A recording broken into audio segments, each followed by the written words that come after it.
Maybe you've noticed the stairs, the groceries, everything that's not as easy as they used to be. And you're starting to wonder, what would it look like to get a little help?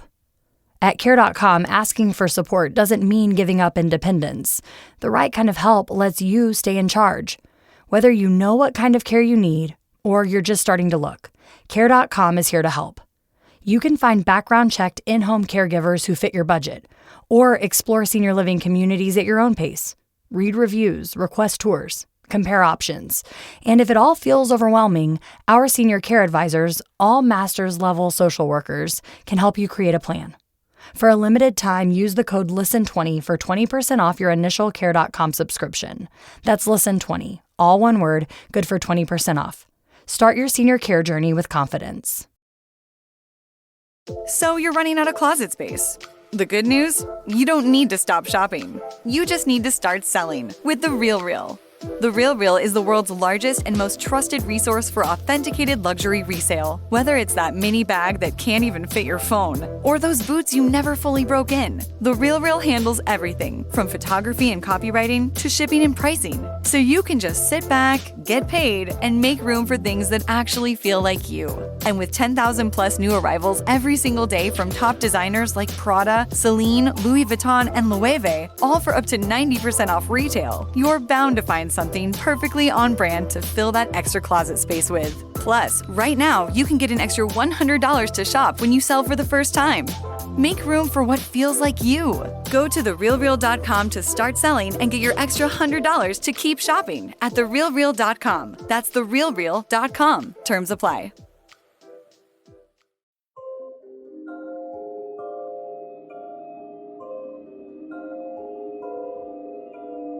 Beyond the gaslit streets of Edwardian London, tucked away in the shadowed corners of the National Laboratory of Psychical Research, one man stood at the intersection of science and the supernatural. Known as a self-styled ghost hunter, he was a figure as polarizing as the phenomena he chased.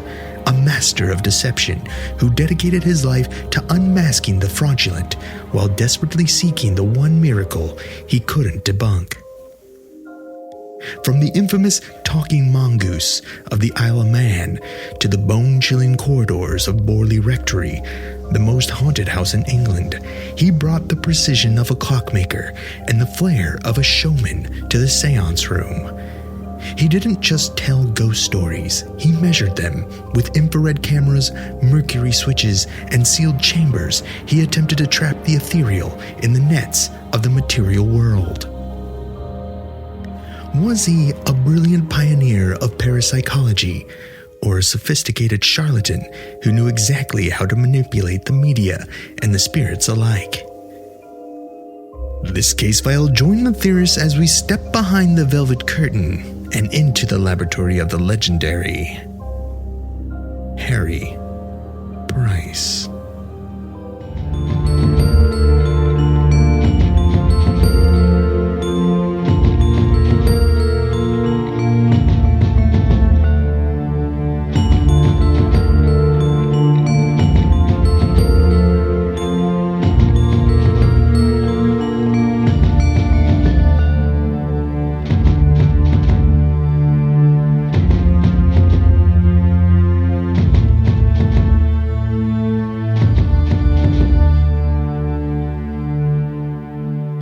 Welcome to Alien Theorists Theorizing, and I'm Braden. I'm Zell. I'm Dan. And I'm Andrew. Today we're talking about fucking our Creed. boy Harry P. Talking about Creed. Creed, yeah. Harry Price. Dude, actually, into this guy, I didn't realize he is basically the reason why we all hunt ghosts. Mm-hmm. Oh, he's like the OG fucking the OG, the ghost hunter. Yeah. It's very much so. He is the ghost buster, the original buster. Yeah, dude, it's so funny because it's like his early work. This guy's like fucking huge, been like just debunking, and then like he's like, yeah, maybe there's some cool stuff. They're like, fuck you, there is no stuff. You're like, holy shit, what a switch up on this guy. Yeah, poor Harry P. Harry P is or Harry Price. Harry P. Is, From now on, for the rest of the episodes, it's Harry P. It's Harry P. Yeah, Harry P. Harry Price Harry P. from here up in on we will limousine. refer to as Harry P. Is an interesting figure, and I think we've mentioned him because we definitely talked about Dude, his he's in famous Jeff case. the Talking Mongoose. Dude. Yes, he was Yeah, featured right. in Jeff the Talking Mongoose. So we have talked about him before, and I'm glad that we got to finally kind of Comes full dip into circle. it. Yeah. So he's a very polarizing figure in ghost hunting, paranormal history. To a lot of people, he is the father of modern ghost hunting. Dude, he's OG Zach Baggins, basically. Yeah, he's not. Yeah, everybody thinks it's Zach Baggins and the Taps guys from Ghost Adventures and No, Ghost Harry Hunters. P. No, it's Harry P. He was doing it before it was cool, or made it cool, I guess you could say. But there's other people on the other side that think he was a charlatan. They think that he is very much like just a guy who did anything to get into the headlines. A perpetrator of general flammery and bamboozlement. Grifter. This guy. Flammery. That's Well, 'cause a great I like term. that. There Yeah, are it's good for the- accusations that like the stuff he investigated, he helped, exaggerate, right? Yeah, Perhaps. there's stuff there are allegations from credible Unfounded. Yeah, nothing. from credible organizations that would, or some say Credible. rival organizations. Yeah, would go. there you go. I don't think so. Harry Price is very much a man who is steeped in these kinds of things where it's like there's like professional rivalries in the ghost hunting community at that time, and which is an interesting thing, and we'll get to talk about it.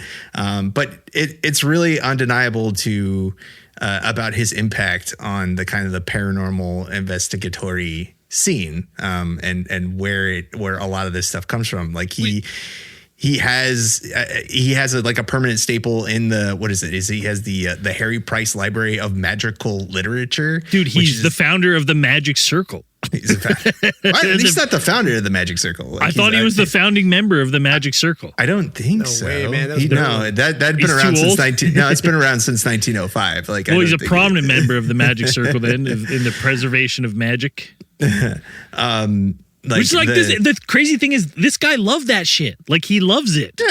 Yeah. And like his claim to fame early on is like debunking this stuff, being Well, like, that's the whole thing, man. It's like Yeah. he wants it to be real, and he So gets mad bad. at the people that fucking take away from it by having these fucking silly hoaxes and bullshit. Right. Or he genuinely believes in these he things was that like, they do he was exist. like to catch a predator, but with fucking Chris Hansen of fucking magic. Have a seat. Have a seat. Yeah, have a seat. Magicians are coming in. But he does Doing have tricks like for a 13-year-old. And here comes Harry B. Have a seat. I see you've been channeling the spirit of a 13-year-old girl. Where you hear like, Buddy, I don't know what you talk about, buddy. What do you mean? like I was mentioning before, he has one of the large, like his organization that he founded. That was the Society for Paranormal. No. Sorry, the National Laboratory of Psychical Research. Like over his tenure of like overseeing that organization, like they accumulated like over 13,000 editions, and a lot of them are claimed to be like first editions of just like remarkable and unique books and pamphlets that were devoted all to things like like ghosts, mediumship, esotericism, like all of these books that you wouldn't find anywhere, and like they have like they're permanently, I think, in like the Library of London, or I think one of those places. It's their library is actually Harry Potter.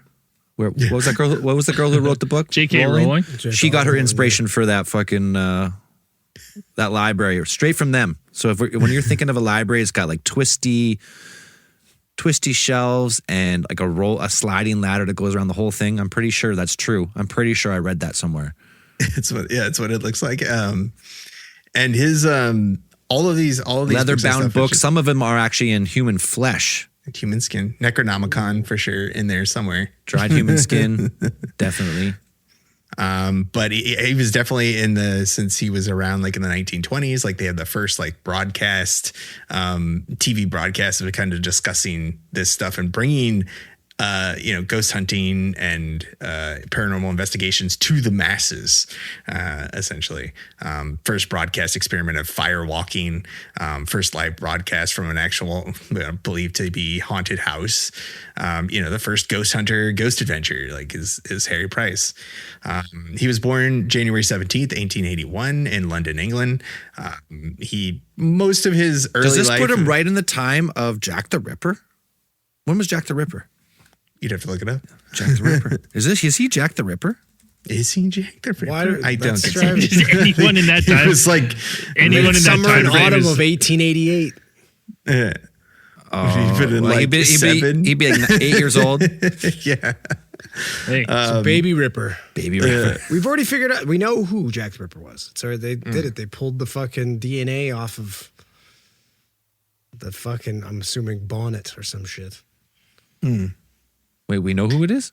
Yeah, they know who. They've tracked it down through like 23andMe. They pulled the DNA and was able to go back, and it was some, I can forget. Like, How did they get the DNA from someone from 1888? dude, someone just fucking put it it was in. something that it was an artifact that they had in the museum, or whoever was keeping hold of was the like- artifact. So they took it was some type of woman's gown, and they always assumed that it was the victim's blood. But when they looked at it, it had both the victim and a male's fucking blood in it, and they were able to track that blood to somebody who was close to the case and all this shit. So Jack the Ripper I'm solved. dude, okay, listen. I shouldn't even this. I read this fucking article years. I believe you. So, No, I believe you. It's good. That's good enough for me. They've solved Jack the Ripper. Yeah. It's not Harry Price. it's not Harry Price. not Harry Absolutely Price. not 8-year-old Harry Confirmed. Price. Yeah. Most of his early life, I think, is fairly unremarkable. Grew up with like a well-to-do family, and like I guess kind of like what we considered like the suburbs of London at that time. He completed his, went to a lot of fairly, I guess, influential schools, and he completed his education at Goldsmiths College. And while he was studying chemistry, How easy do you think school was back then? Like if we were to time travel back, Way harder, dude. you think way harder? It's Way worse. harder. You're getting fucking beat by your teacher regularly. Even school from like in the 60s was way harder. Now they just let kids pass. Like you don't have to do any work. They just push you through because it's Sure. racist if you fail them. Nobody fails anymore. It's No one just not a thing. yeah, that's true. There's like no standard, and there would be no standards of learning really back then. I guess they'd just be whatever that people feel. If you're dumb, then you're not going to pass, I suppose. Imagine you doing math. They're making you use a fucking abacus. Oh yeah, fuck. I didn't no, You're think learning, about that. you're learning calculus on a freaking Not happening. Long form by hand, everything. Crazy. Damn it. Harry Price might have been in that club. He was a chemistry and photography and electrical and mechanical engineering nerd, I guess. Like They must have what been he did. super fucking Nerd. rich because if you're not wealthy at this point in time, you're working at the age of fucking like 12. Yeah. Not even. Not studying Probably the arts. 9. Yeah. You're like, get a trade. And Harry P. thought, I guess he has like a biography that he wrote himself, and then he said that kind of his interest in the paranormal and the supernatural, I guess he said probably was set off by his encounter of the great Sequa, who was a I guess like a When he was 15. when he was the great Sequel, I guess, was a performer and an entertainer. He was traveling with the traveling circus, and then Harry Price He said just that did had- some close-up card magic, and he's like, I holy think. shit. Yeah. His fucking made it look like his finger shit. came off. Like, Yeah. Yeah, it's sometime around Got your 1889, nose. and I guess Harry thought that, or at least he believed that the great sequel was responsible for curing his toothache that he had at the time, and that began his lifelong, obsession with the paranormal, magic and esoteric arts, so to say. So he married into wealth. I think his wife's family was fairly Nice, fairly dude. Yeah, very Fuck, when we his all father fucked died, he inherited like the family business. And a lot of people say like this is why like he when he was kind of well off at this point, he had the ability to go in time. and look at these things, the leisure to kind of go into this Do his stuff. passion project. Yeah. Well, again, early on, he was just debunking. Like, he was just like right. researching and then being like, this is fake. He I mean, like he was basically ruining. He was like Penn and Teller. You know what I mean? He's just telling everyone the secrets. He's like, no, they didn't actually chop her in half. Yeah, but like he definitely got involved even with the debunking because he was passionate about it to begin with. Yes. Right? Like as a kid, he's passionate about fucking magic, and he became like a fairly adept like conjurer. Like he became like a real magician. Like he's a sorcerer. We mentioned before he was at least qualified enough to join the Magic Circle, which is an actual organization, like an actual organization of magicians that had been founded in London in 1905, and it was designed to promote the art of magic. Like that's he keep said, the secrets. It said that he wanted to join that because he wanted to learn like every trick he could, like every sleight of hand trick, and know everything he was looking for. So when he went to look at some of these fucking fraudsters, he'd be like, well, I mean, that's how they did. There's a magnet under the table. He pushed the Ouija board around, which next Halloween, I'm going to try that actually. It's a good idea. Well, and you got to like, again, it's when you're looking at this case, you got to look at it from the like perspective of, I think too many people look at it as this guy's like a poo-pooer.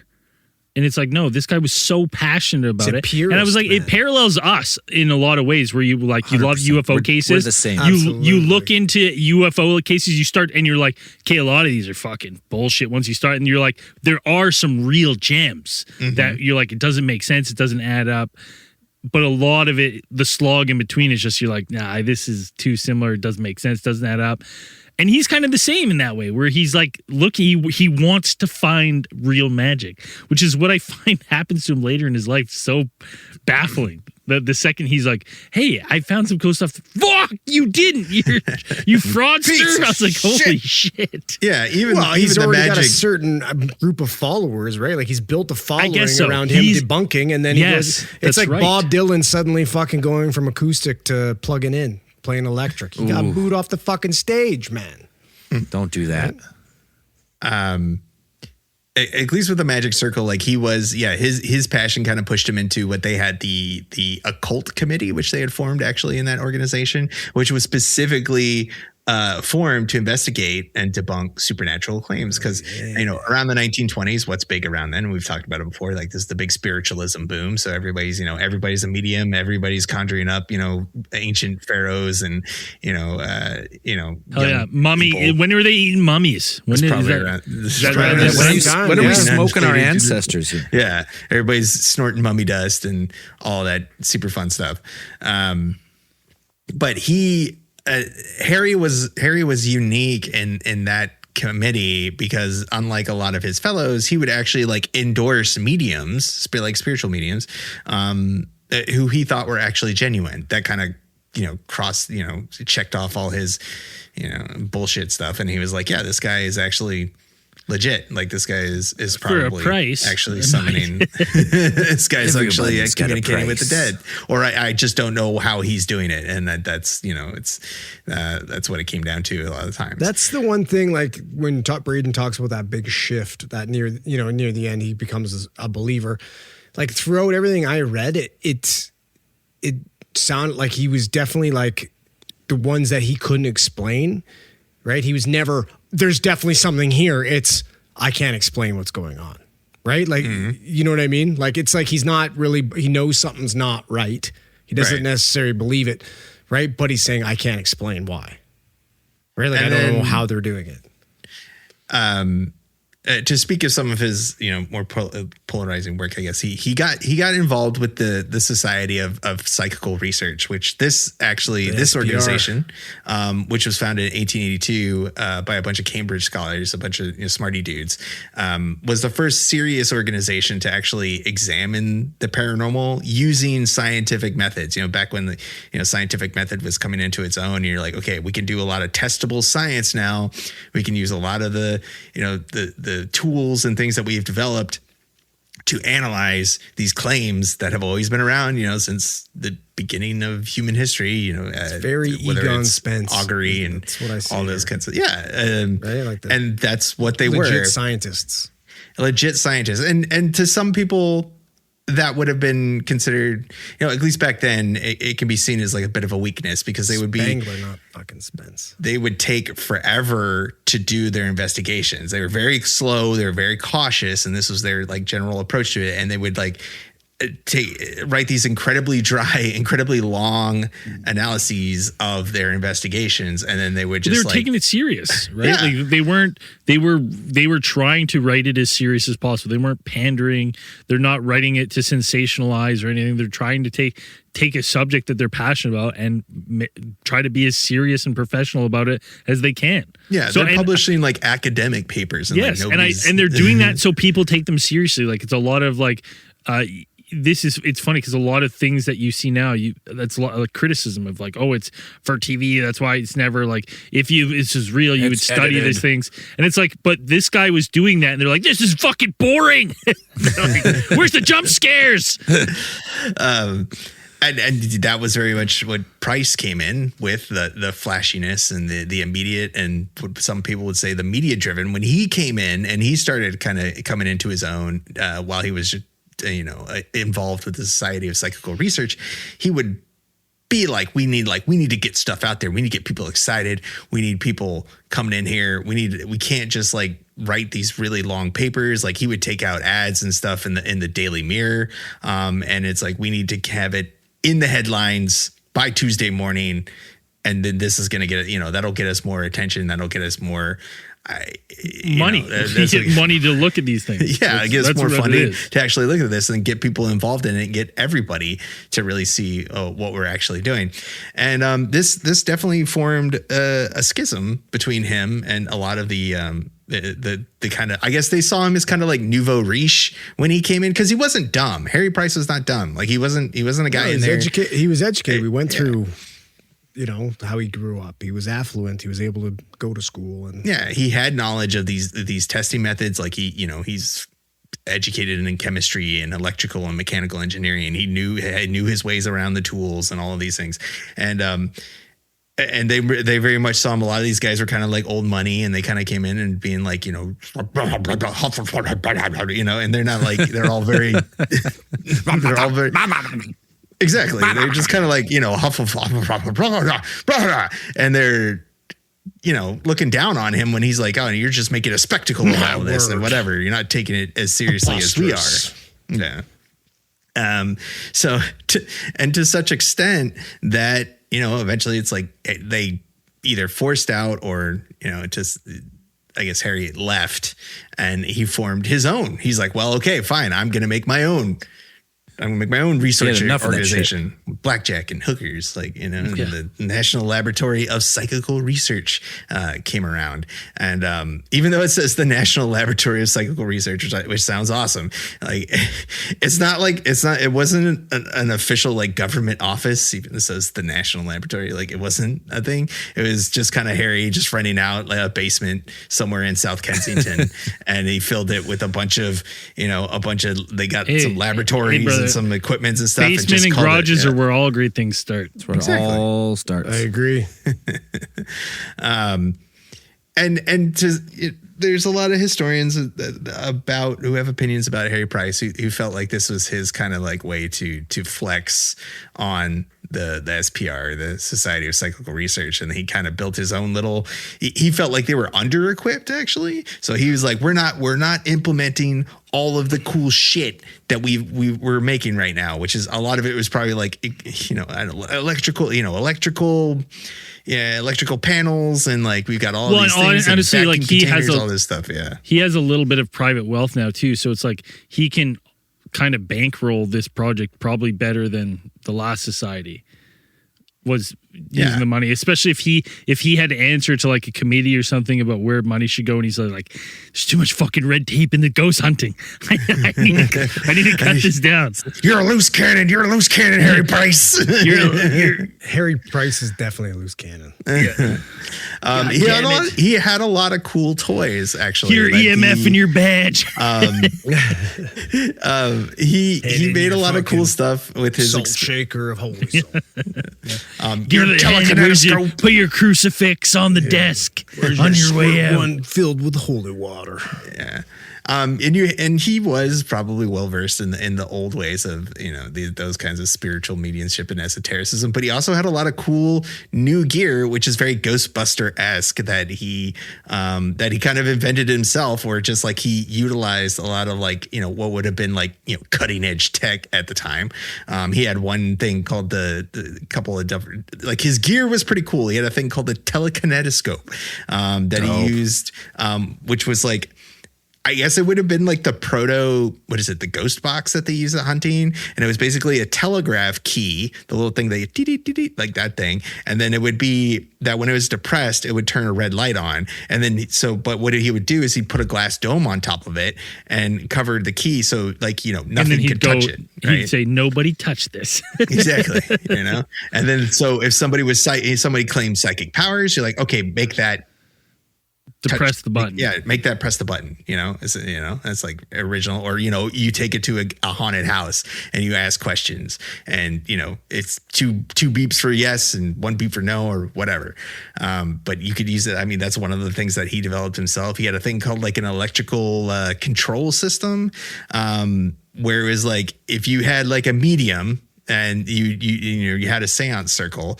Every person on the circle had to sit on these special pads or hold these metal contacts, so that anybody who broke the circuit by moving their hand or anything like that, because a lot of times when you do these seances, the frauds a lot of times they'll move their feet or something to make a noise or something like that, and shuffle, Yeah, or go hands or whatever. Pre-record voices, so that it plays on a soundtrack while you're. Or if they're trying to get you won't let it go. You can't believe it was real. You can't believe it was real this whole time. That was real. That was real. Harry Price would have been that's real. That really happened. Dude, it was so good at a point that I actually thought, I was like, wait, it sounded so good. I was like, did we actually do that? I knew. I remember we didn't do specifically it. saying, I never did what a button single did you thing. just press? Yeah, you said, what's that button you're pushing with your pinky? Never the one that says, fuck with did Andrew. Yeah. Well, we didn't have an electrical control system, so we didn't know. Didn't do it. I don't know what you're talking about. Dude, probably still all-time number one prank I've been a part of. Very hurtful. I can understand why people do taking these prank advantage shows. of someone who trusts you wholeheartedly. Well, I mean, when there's chores to be done. done, when there's pod chores, and you negate to help with the pod chores. Oh yeah, what was that? Because I had to fucking take care of my child.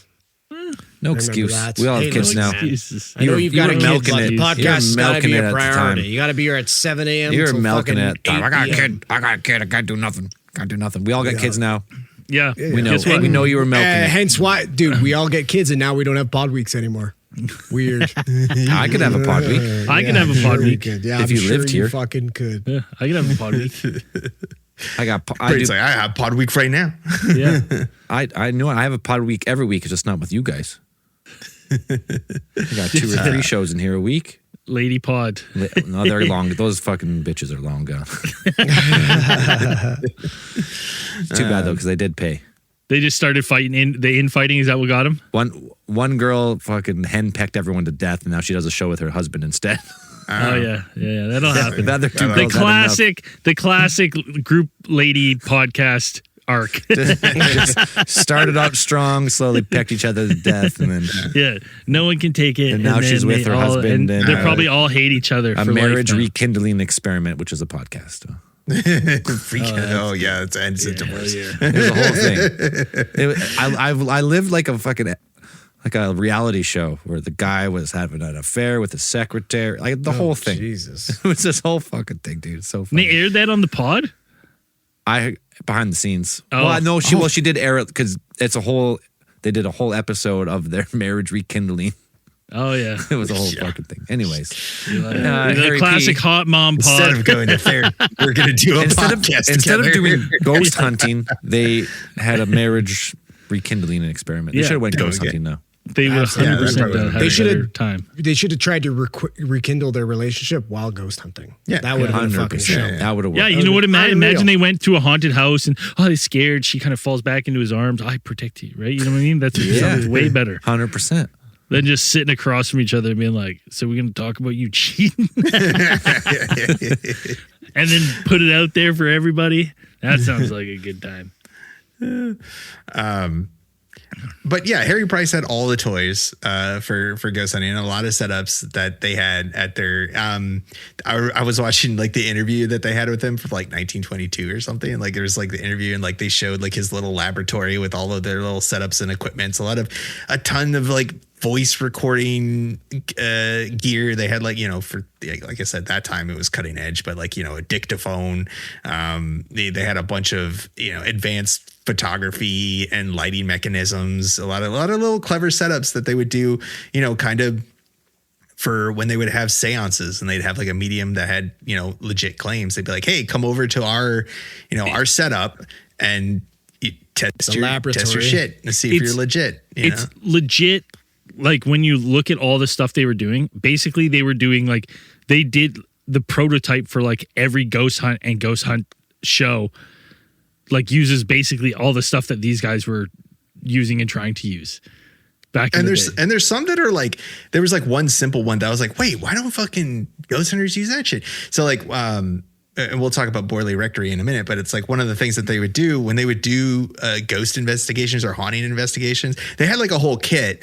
But one of the things that they have is like they would just use like chalk. They would take chalk and they would just draw the outlines of like where objects were at night to see if they moved. And I was like, damn, that's actually pretty smart.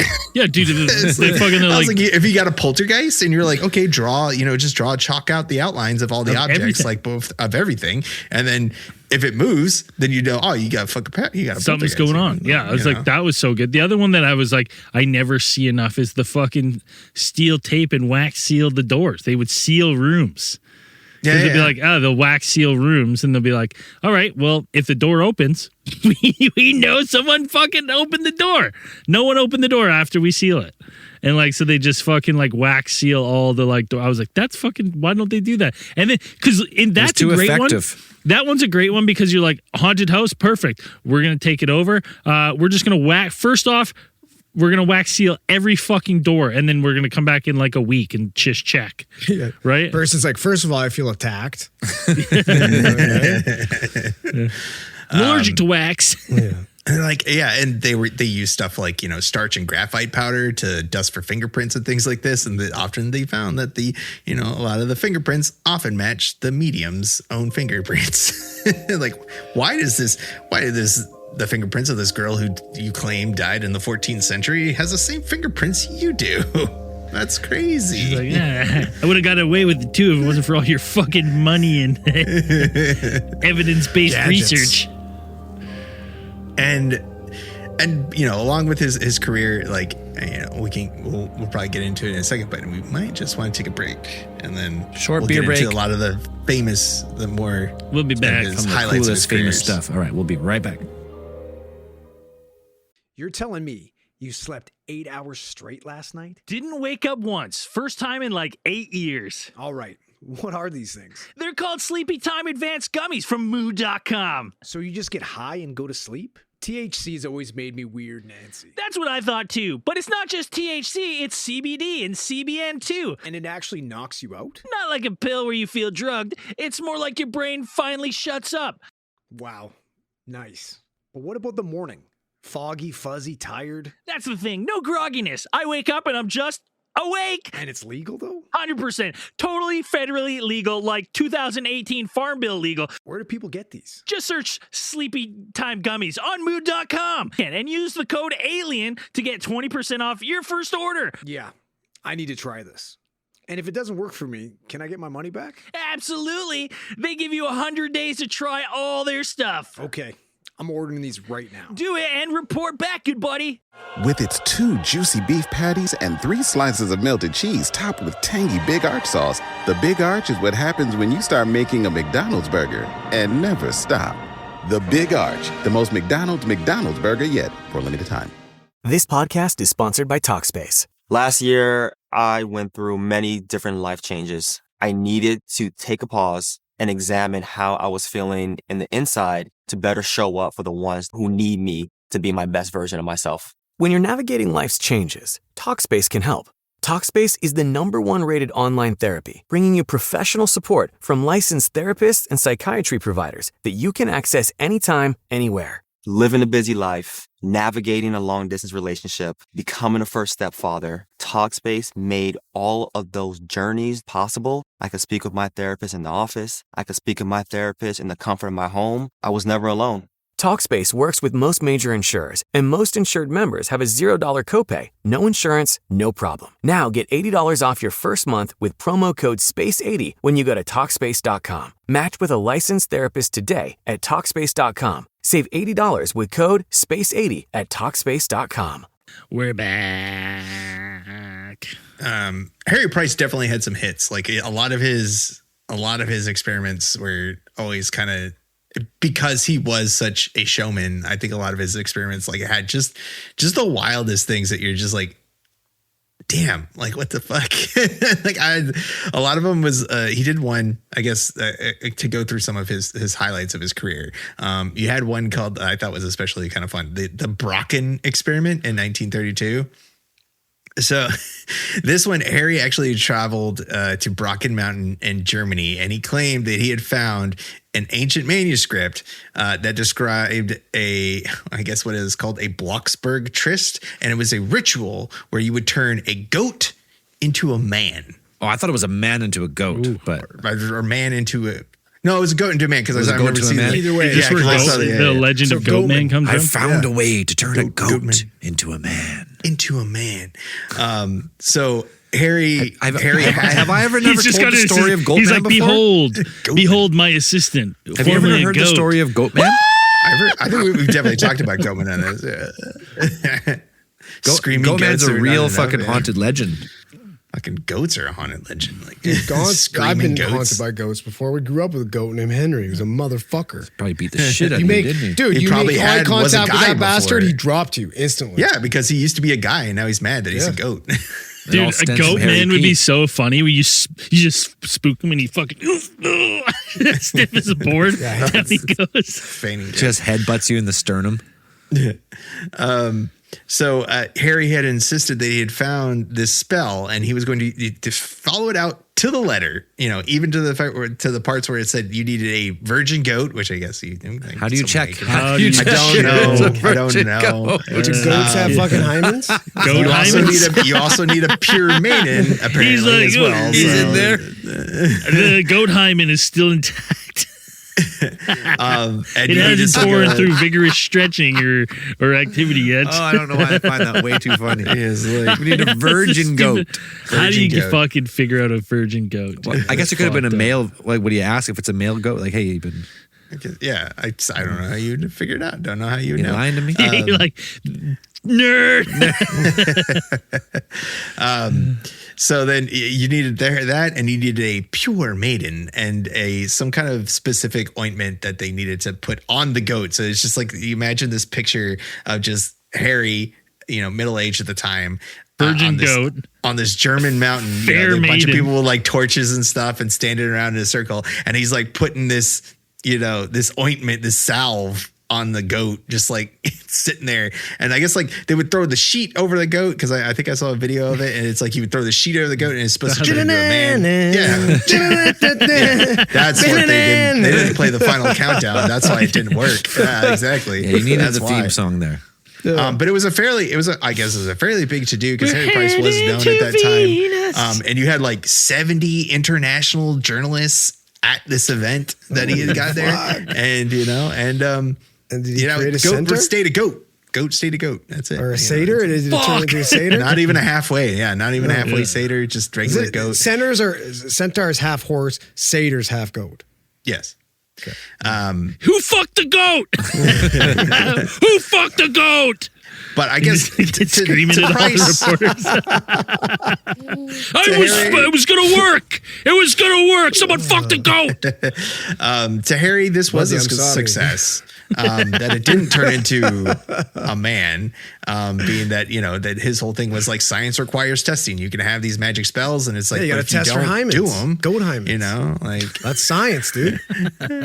We had a fucking guy here in Vernon recently, real close, grabbed a stool and was looking for horse hymens. Yeah, dude, he was fucking horses. He was a guy fucking a horse, dude. Dude, legit, guy in Vernon, British Columbia, gets caught on fucking dude. The worst part is insane. he's like doing foreplay with the horse. He's like walking He's it and like petting whispering it. And then it's like the next shot, you see him with the stool, and then him standing behind it. And they're like, and then it cuts to like the owner, and he's like, he sexually assaulted my horse. And now this is premeditated. The guy brought his own stool, dude. Yeah, he knew didn't have it He's there. been there. He knows what he's doing, man. Don't look it up.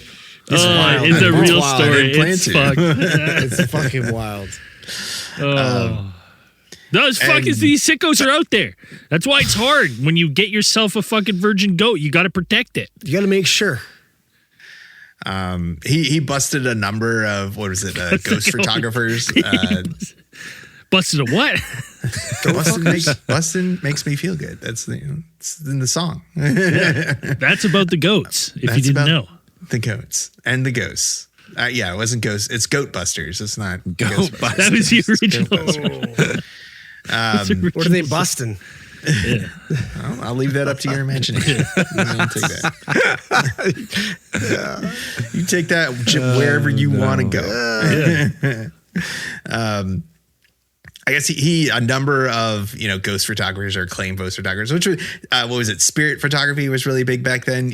Skull Lion, our friend of the show, Timmy Skull Lion Boy. was not the first to invent spirit photography.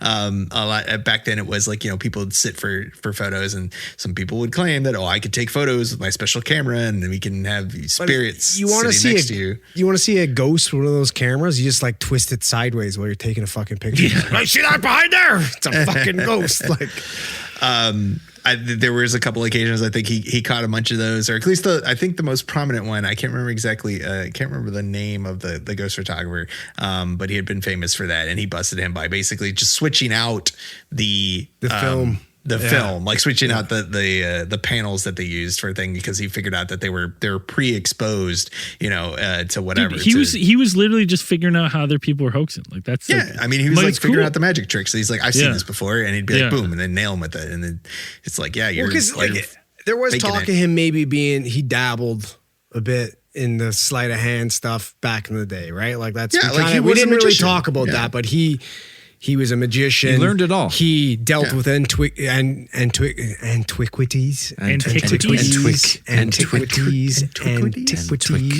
He dealt with antiquities and stuff, which ended up turning out to be fake, which he got busted for, right? So, like, he dabbled a little bit. So No I'm one's wondering. perfect. Well, I'm wondering about this fancy fucking SPR, or the Society for Psychical Research. Like, is this a Frank fucking... Was his name Frank Abernathy, like Catch Me If You Can situation? Where they fucking bust him and they're like, you're so fucking good, we got to recruit you to bust these fucking guys, right? Like, and who's better to bust them, right? That's literally what they did. Was it the CIA gave the dude a job? Leonardo DiCaprio it's like ended those up getting computer a hackers job. who bust into Get like frauds. Wasn't bank Catch Me If systems You and they Can get like fucking fake too? Like the whole thing Yeah, it was fake. pretty. It It was the whole grossly story was exaggerated. fake. Just like Wolf of Wall Street too, apparently. But, hey, No, I think Harry was Revenant? he was a prestidigitator. Like he was good with magic. Like he knew the tricks. Like he had studied magic. Good word, dude. He was in the prestidigitator. the magic circle. Like he knew other magicians and their tricks. And so he was aware of these things and how to fool people and how easy it was. I mean, I'm sure the magic circle had people like, mentalism, like those mentalist tricks, and a lot of those things are all kind of like just how to manipulate people into doing these things. So he was aware of a lot of the tricks that they do. And dealing with antiquities, he probably had, because a lot of it was like, what was it? The little boxes. Like a lot of times they'd have these, in one interview, that one interview I watched with them, he showed like this box. It was like a magic box that you would put something in there, or the medium would put something in there during a seance and be like, okay, we're going to summon up the spirits, whatever. I'm going to lock this box and we're going to put it in the middle of the table. Nobody can touch it or whatever. We're going to turn the lights off. And then they turn the lights back on after they do the seance, and they open the box, it was locked the whole time, right?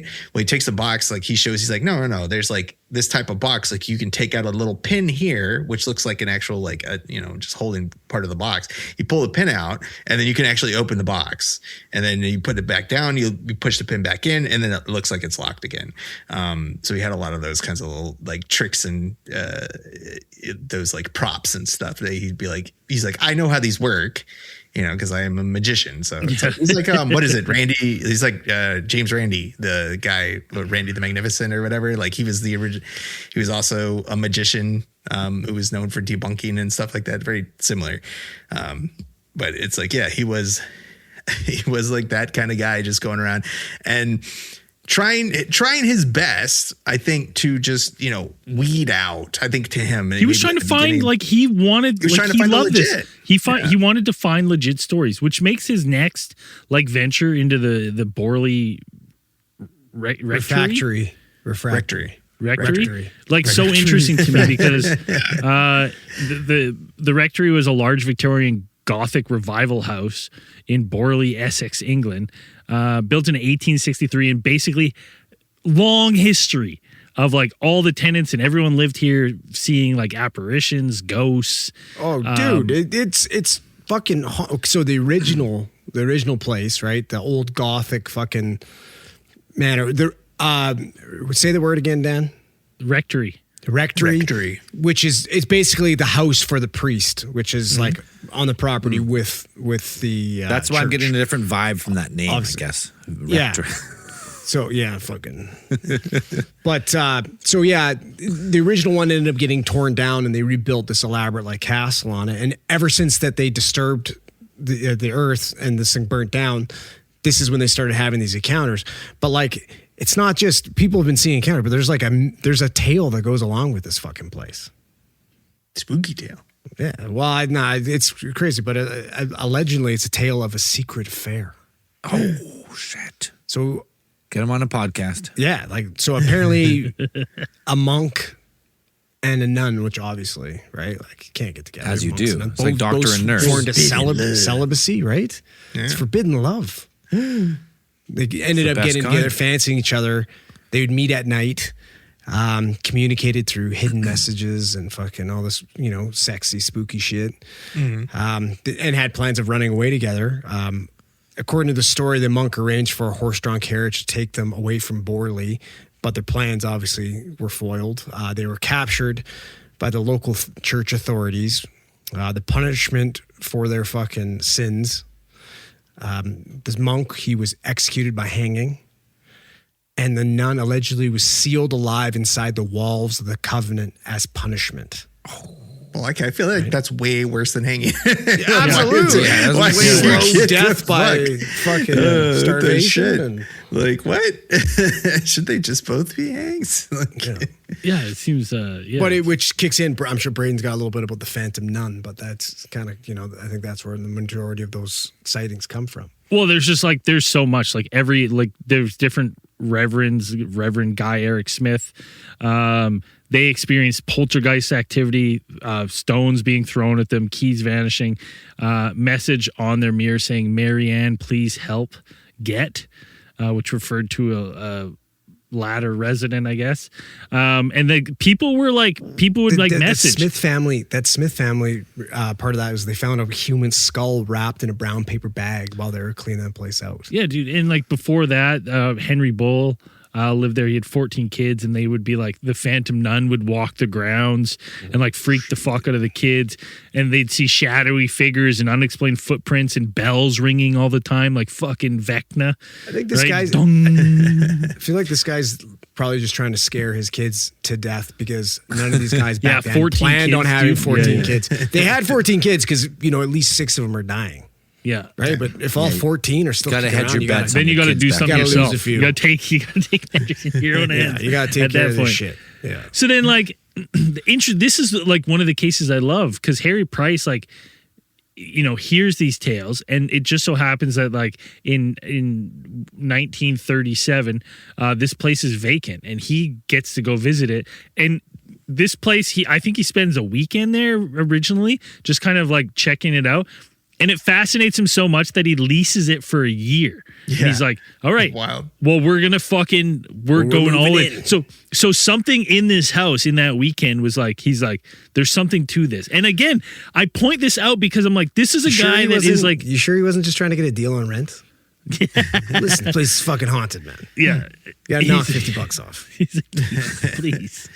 But it's like, so it's interesting because it's like, again, he's made his claim to fame is basically debunking, and he sees this, and like he's never done anything like this, and dude, all his like most prominent books are from this next year that he spends in the Borley Rectory, and like he documents. He gets 48 volunteers. They do, they have strict protocols with sealing rooms, signed logs, equipment, like trying to check all the boxes to make sure they are doing everything where hoaxes cannot be happening. Yeah. This was like the first large scale ghost investigation that like it ever happened. Like he took out a want ad in the paper to be like, what was it? People of leisure to come in live and like, here for a year.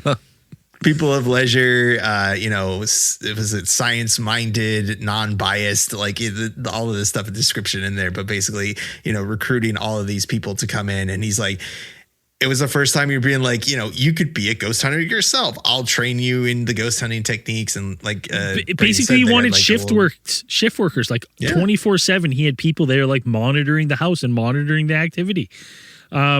And like reports included phantom footsteps and voices, objects moving, disappearing, objects being thrown, broken, a nun figure seen in windows and on the grounds, like by different people, mysterious lights and cold spots being picked up by instruments, and bells ringing and being picked up by audio recordings. So it's like they had no idea. And this, like, he documented this in his 1940 book, The Most Haunted House in England, which then made this like a fucking thing. You know what I mean? People are like, holy fuck, we know all about this. But again, it's like he instantly gets shit on for this. People are like, he's so full of shit. He was planting all this shit. Like, people are so quick to like, and this is the guy that does that. You know what I mean? This is the guy that fucking poo-poos. This is the guy that realized that debunking didn't pay very well. But writing books about haunted fucking places pays fucking great. Or it's a guy, or, I mean, okay, I'll give you that caveat, but or this is a guy that spent his whole life loving this thing and wanting it to be true, and then finding, like when we find a really interesting case where there's something to it, and he's like, holy shit, there's something here I can't fucking explain. This is legit. Like, there's something really here. And that's why like his obsession to write books, because I think he ends up writing like 6 books about this place. The Borley Rectory is probably his big one. Big hit. Yeah, but it would also be one of his most controversial ones, because the SPR like would come out and just like they just like, fuck this guy, lambasted him about that shit. They'd be like, they're like, no. So we got some people saying that you faked it, that a lot of the stuff that they saw, rocks getting thrown, these things, like you did those. It was yourself. you. Like it was, like, it was you. You were wearing a cheat. But also, but besides doing like haunted and haunted house investigations, like Harry Price, the other one that I thought was really funny, and it's one of his more high profile cases, is that he had like it was called The Exposure of Helen Duncan in 1931. So before it was just the cheese. Yeah. This is like I thought that I read this and I was like, holy shit, this must have been fucking crazy. So Helen Duncan was at the time, I guess, the UK's most famous medium, and one of her things that like she was known for new listeners, like the Long Island medium, right? Yeah. And what she was known for, or at least like during her seances, was producing ectoplasm, which was out believed, of all her orifices. Yeah, oh hell yeah, which back then was believed to be a very real thing. This physical Dan, manifestation. it is still real. It's a real thing. It's just much more rare than we thought it was. Good me, Ray. This is the physical manifestation of like spiritual interaction with the material world. Yeah. So when they transition dimensions, like ooze and ectoplasm. Yeah, exactly. And so she was a portal. She's legal. Yeah. So of course Harry Price, is like, high profile case. Hey, come on down to the National Laboratory for come down to the lab and we'll test this. And if you're legit, you're legit, So I think they paid her, which was another thing that he was known to do, was that he would pay a lot of these mediums as a way of compensating them. Cause like, well, you have to take the day off of work. So, and also I'll pay you to come down. Like I would say that a lot of these mediums are more than likely grifters. So the getting a payday to them is probably, to the ones that are grifting, it's like, well, I might as well go and get paid anyways and try to fool this guy. Yeah, because it makes some money off of it anyways, before I get totally busted. And it's also, it does also kind of boggle my mind that it's like a lot of these mediums would still go. Like, he's known for busting people. He's gonna catch you. Like, or if you're like, are you that? Do you think you're that good that you're gonna? Well, yeah, I think that's part of the high, right? Thinking that you can fool anybody. Yeah, I guess. Yeah, that makes sense. And I guess that must have been what Helen thought going into it, because Harry already kind of had the idea in his head, like that what she was doing is like, it was actually like this ectoplasm was actually some sort of like cheesecloth soaked in fat and probably egg whites. It was something, and then she would swallow it and then regurgitate it back up later, like during the seance or whatever, which I guess is known as rumination. Like, I guess that's a thing. Andrew, or fucking medical rumination, rumination. Yeah. Well, it's like it's not like, it's like an involuntary thing. That was what I was reading, and it's like it usually happens like just like in almost clockwork, like 15 minutes, like you eat something or whatever, and then like 15 minutes later, it just like bleh, and it just comes back up or something. Oh, that's like me when I eat a Blizzard. Yeah. If I eat a Dairy Queen Blizzard, like 15 minutes later, I could just right back into the cup. In the same consistency that it went in as. Yeah, just I could fill the cup back up perfectly and just like put it back on the counter. Can you turn it upside down after? No. But they tried everything with her. I mean, they busted out the X-ray machine. Like he demanded that she have an X-ray of her stomach to see if she actually had any, like, if she is keeping this stuff in there, this cheesecloth, which might show up. I don't think they actually found, like, when they took the X-ray, I don't think it was actually like, it was easy to see her. It was her maid ratted her out, wasn't it? That was one of the things I think they did, but they actually I think they caught her kind of because they were like, they're trying to x-ray her stomach and then she's like freaking out. I guess like there's the whole thing. It's like, I guess she went into some kind of trance or seizure. And then they say she suddenly leapt up. She hit a researcher. So she decked out one of his assistants and then ran into the street out of the lab and was just screaming fire until like her husband had to actually like catch her and physically restrain her. Which is just that's like, commit to the bit, man. Commit to the bit. Just going nuts. That's good. But there's some stuff like his quotes from like his autobiography or whatever. It's like the sight of half a dozen men, each with a pair of scissors, waiting for the word was amusing. It came and we all jumped. One of the doctors got hold of the stuff and secured a piece. The medium screamed at the rest of screamed and the rest of the teleplasm went down her throat. This time it wasn't cheesecloth. I proved it to be paper soaked in white of egg and folded into a flat white tube of egg. Could anything be more infantile? Than a group of grown men wasting time, money, and energy on the antics of a fat female crook. I don't know why he had the fat in there. That's for me. Harry Price doesn't fuck around, I guess. Yeah. But that's dude. Like when you look at what he did, and then like to me, when you look at that, and then you see how fascinated he was with the Borley like rectory. To me, it makes me think that he legit was like, there's something I can't explain here. I don't know what's going on. And that's why it fascinated him so much. Like, again, I mean, 6 books, we joke and we can say like, oh, that's where the money is. But it's like also like this was his passion, was trying to find something. And if he actually found something there, you think that would, like, why keep looking for something weird when you're like, I know this right here is the proof I'm looking for. Is this right here, and then it like consumes him of just like all I can think about is this because it's so fucking weird. I don't care about other people faking shit. I found the real thing here in these studies. One thing like also too, like I don't want to shit on that because that could very well be the case, but like from what I was trying to look into, I couldn't really find out because, like you said, this is kind of what the Borley Rectory. Why I want to say refractory. It's a tough word. Rectory. So the Borley Rectory, the Borley Rectory. That's kind of his big story. That's where all his books come out. This is where he gets his traction, and then pretty much the accounts of his previous encounters and experiments and stuff. That kind of comes from him after the fact where he's already famous. Like there's not really like a bunch of books about him debunking a bunch of shit, and he wasn't famous back then for that. Like this is all kind of shit that we're hearing from old Harry P. From what I could find. So it's like, is he using that to build credibility for this? In the past, yeah. You know what I mean? Like I get that, but at the same time, like the like he wrote his autobiography. Well, that's why it's called an autobiography.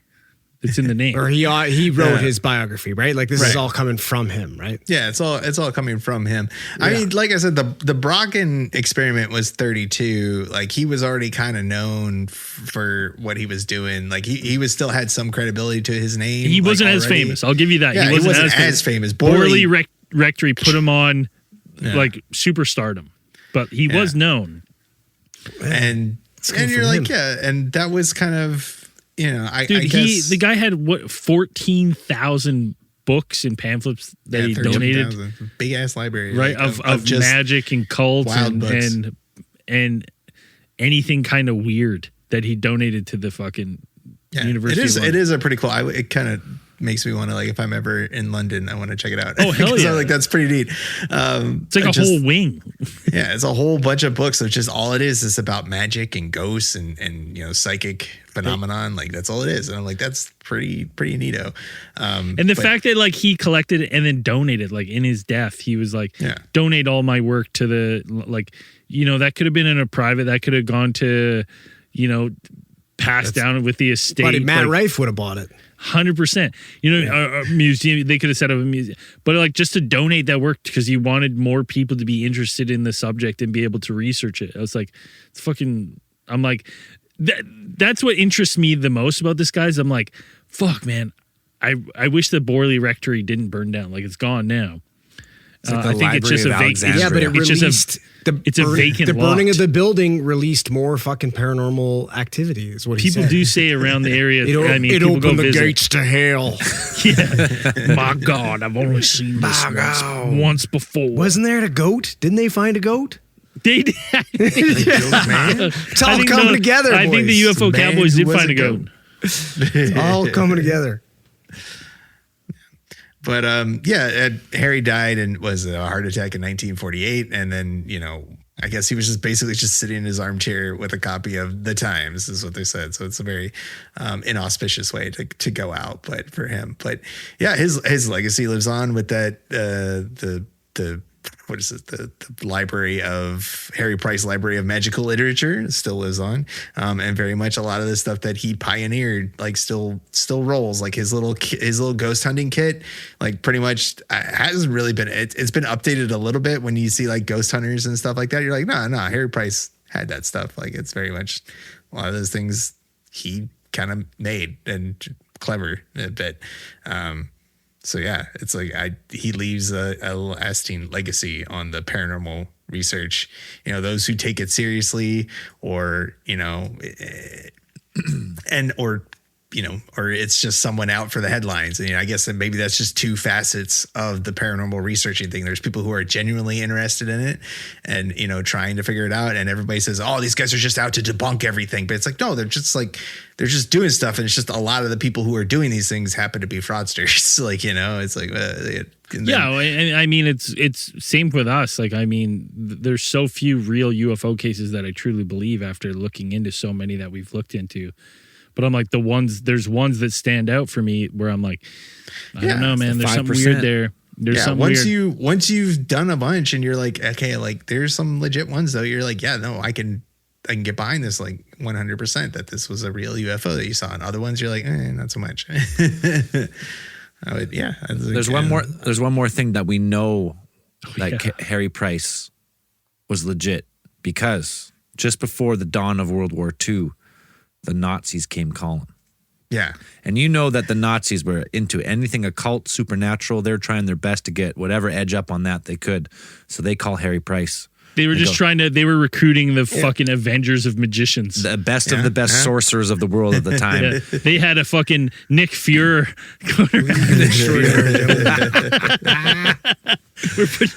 We're putting together a team.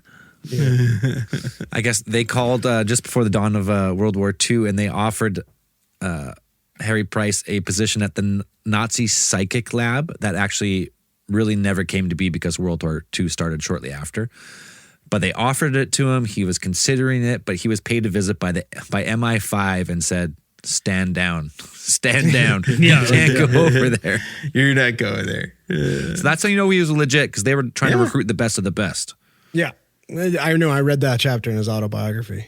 And you're like, well, if he would, you know what? If he would have went over there, though, they would have won. They might have got the wonder weapon and actually they would have won. So Yeah, that might have been the final fucking. That would have been the straw that tipped the war.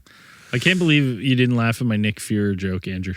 I laughed at it. I Fucking thought it was good. I know. Everyone laughed except the Marvel guy. I thought for sure he was going to be like, yeah, that's great. That's because you probably stole it from him earlier. You know what it is? He probably thought it was too Did you good. steal that joke from Andrew earlier or something in the pre-show or something? No, I came up with Nick Fuhrer right at the Right now? With nose on nose Right sleep, on the- you came with that? right on the fly, man. It came to me. I pulled it from the Akashic Records. Comedic genius. Nick Fuhrer. I like it. He's definitely white. he doesn't, he Yeah, doesn't turn black in the Nick comics. Fury. It's originally. He doesn't. Anything else about old Harry P here? that's Harry P. Harry And P. boys, I just want to say, fucking Nick Fuhrer breaking goat hymens. I think we're back to form. I think we're back. Maybe all we need to do is change that logo back. Hey, we're back. Change the logo back. What do we need? What do we need left to bring it back to 2019? People listening. People listening. That would be the next step. Hey, baby steps, boys. Baby steps. Back to the new logo. Maybe Space News comes back. Who fucking knows? Let's go. Hey, who knows? Maybe it's Andrew doesn't do the mongoose is dead, but there might be a new mongoose just doing epic political rants every episode. Depends how many 1-star reviews do you want. whatever you can get us. You know what they say is bad press is good press, isn't that what it is? Yeah, bad press. Or no is good press. All press is good press.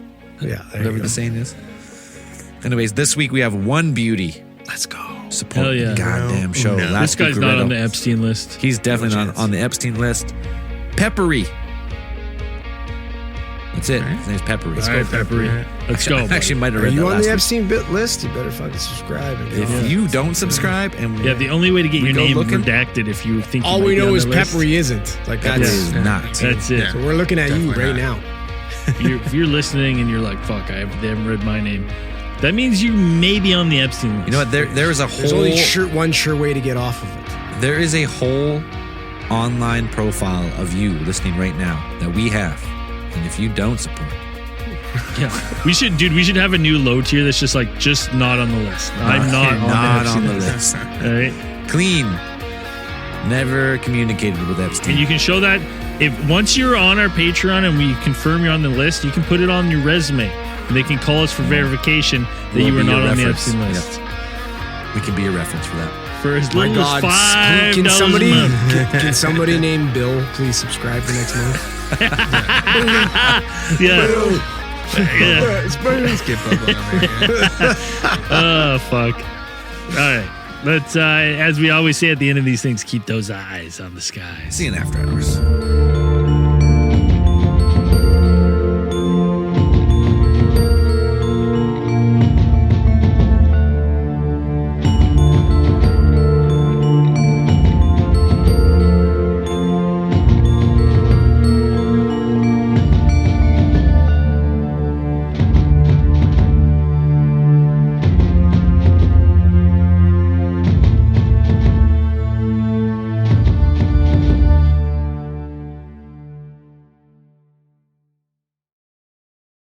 If you're a podcast host, listen up. This one's for you. My name is Allie Jackson. I'm the host of Finding Mr. Height, a dating and relationship podcast that I've been doing for 4 years now, sharing my positive and practical approach to dating that's built on my own life experience. And I wanted to share another experience that I've had, my secret behind monetizing my show. It's called Red Circle. And I was just telling my colleague about how much I love their platform. With Red Circle, not only am I getting a seamless hosting experience, but I also love the support I receive in ad sales. It's not just typical ad sales either. It's targeted opportunities based on my show and my life. And the platform is super simple. You just set your preferences and Red Circle matches you with sponsors that align with your show. You can vet every opportunity and their platform gives you great analytics. More recently too, my Red Circle team has brought me opportunities outside of my podcast on social media to really augment the podcast partnerships, bring them full circle. I just can't recommend them enough. If you want to give it a try, go to redcircle.com to get your free trial. That's redcircle.com for a free trial.